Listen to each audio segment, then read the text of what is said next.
After a long... Oh, 1 second. Okay. After a long hiatus. After a long hiatus, I am back. And I bring you the worksharp sharpeners. This thing. So, here we have it at a more reasonable viewing angle. Move stuff. That's the carrying case the box thing comes in. We have a base. We have the other piece that goes in the base. And then we have the piece that holds the knives. Open. I've used a bunch of things like this, and this has a bunch, where am I? A bunch of adjustment. I don't think you're going to need to use something that large, but who knows? That's all magnetic, which is cool. I got the upgrade kit that comes with coarse, fine strap. So, we're going to start with our fine, coarse. You take this. That boy goes there. For reference today, I'm going to be using my, what is this? Cold Steel mini leather neck.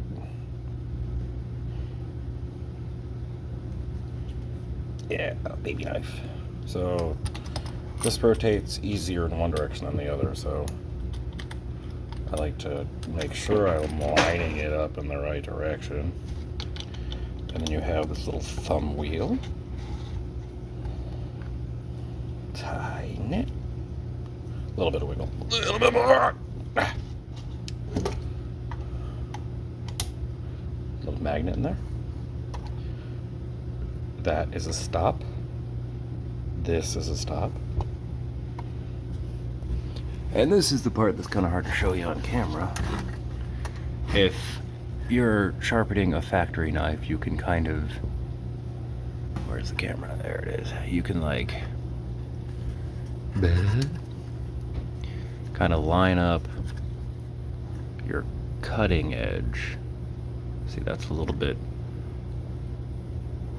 okay. By my eye, that actually looks good, but in the camera, that doesn't. So just trust me. You can kind of line that up, because these angles do not seem to be accurate, because I've done a couple knives that I actually sharpened on my big boy knife maker thing, which is basically just this, just bigger. And I've actually used a protractor to get an exact angle, and these don't match. So something somewhere's off. Gonna say probably is, but these are cute. Beep, beep, beep. So this already has an edge on it. I have a little nick up here, so we're going to go 400, 220. I'm gonna start at 320, holding this at a 45-degree angle because I've got a phone in front of me. I like to do a light pass, just make sure I have it at the right angle. Make sure I can see little scratchy scratches, which don't, you can see a little bit, it's out of focus. Dirty. Man, you don't want to, well, take my word for it again. There's scratches on that. And it looks pretty uniform too.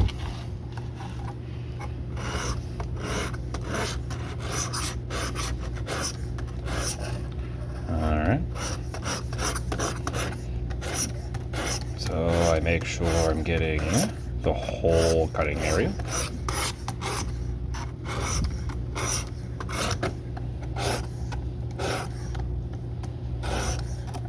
Oh yeah, and this thing's like designed to be safer to hold on to because of this. And I haven't cut myself with it yet, so it must be true. Yeah, still a little nick there.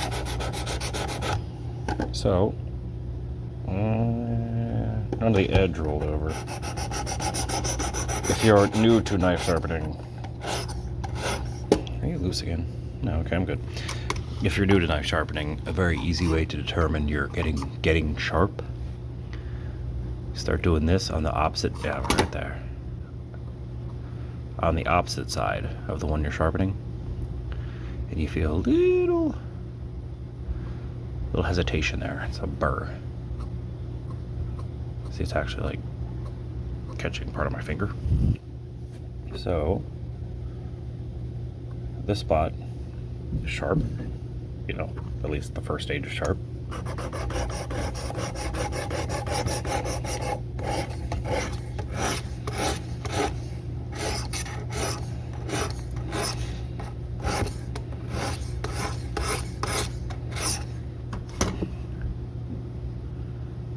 All right, move that burr forward. It's not back here yet, but I'm used to my other one. It doesn't detach. So you take your finger, there's a little piece here on the back. You can push this in, and this little boy pivots. And then it's a nice 180 degrees. And then again.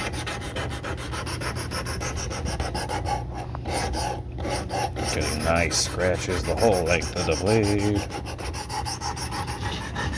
I need to focus more on my camera.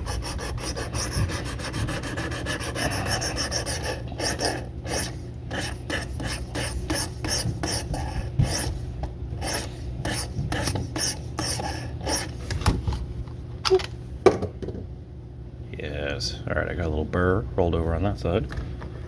Rotate. I've got my 320. I'll go 400. Now this is the part where it gets quick, because starting the sharpening is the first part, or slowest part. So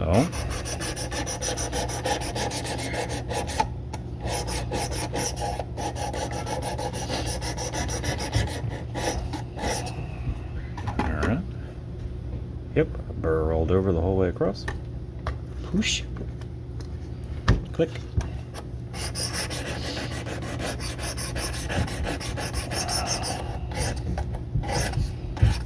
Maybe when I'm done, I'll even clean this knife so it doesn't look like gross fingerprinty tape garbage.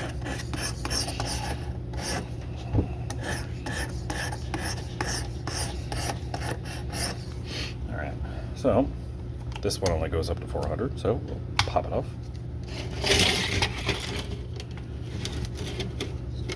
Pop it back in our doohickey. Doohickey.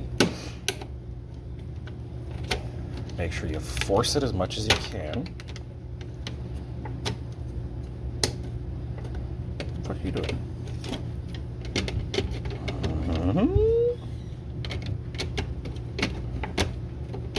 There we go. And then we go from 400. Turn, please. 600. I believe the basic principle is the same as sandpaper. You always want to go less than twice your grit number to remove scratches. And then same thing. The finer the grit, the less you want to push. I mean, assuming your end result is going to be the nice shiny edge that everybody likes. And as you go up in grits, you go less in pressure.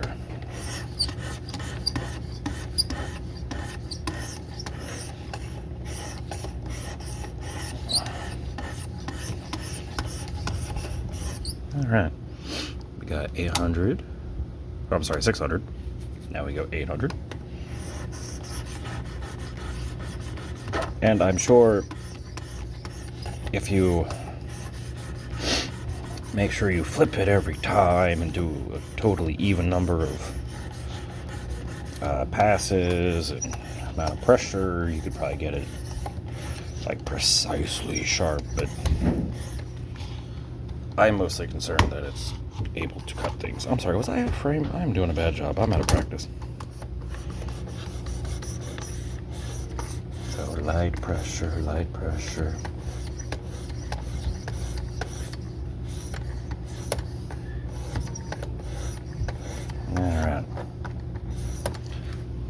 go from Z800 to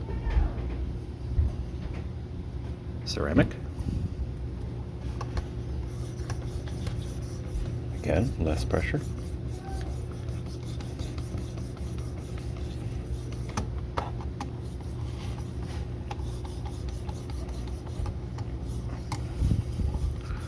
Should have some smooth jazz or royalty-free music here.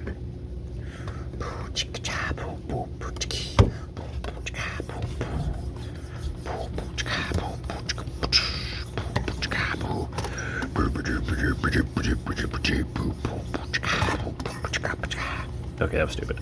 So, take my little ceramic plate thing, going back and forth, try to put an even finish on it, same way it was earlier.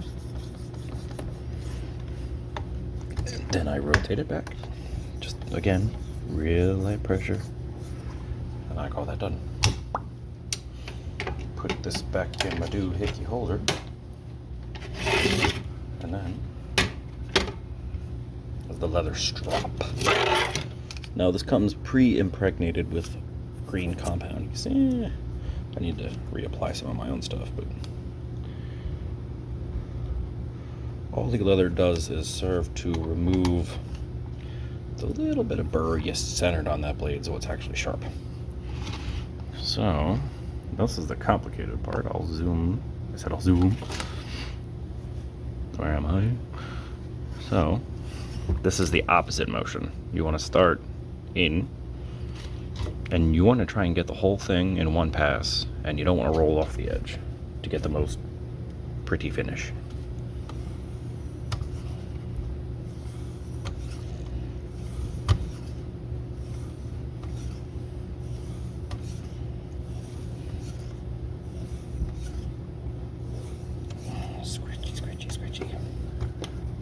And again, if you count passes, probably end up with better results, blah, blah, blah, blah. I'm not a custom knife maker. Well, I am a custom knife maker. But I'm not going for like mirror's edge, wicked edge kind of finish. I just want something that's sharper than what most people are used to handling. And you know, when I give one of my knives to somebody and they say, "Ooh, wow, that's sharp, I should be careful," I feel like I did a good job. So, real light pressure. Just skim it. Skim it. Now, yeah, I'm out of compound on that, so it's not doing the best job. The first one I did with that did an awesome job. So, undo the thumb wheel, pop my knife out, get this out of the way. Do I have a cleaning solution on hand? I don't. Poop. Well, you just have to believe me, I'm going to clean this off camera. So, my dirty little mini leather neck. You can see I still have some scratches on there, but it's pretty clean, talking about the cutting edge. And let's see.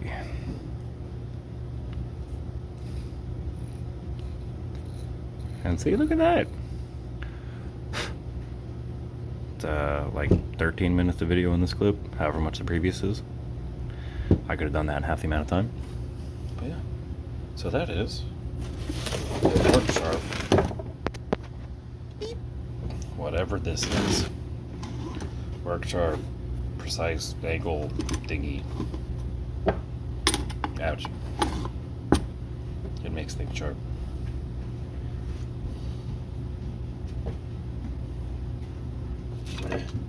I don't think it would make this sharp. Or this sharp. Or these fake human teeth. I don't think it would make those sharp. But it could in theory make this Mikov Predator sharp. Maybe I could even sharpen one of the keys on my keyboard. I don't know.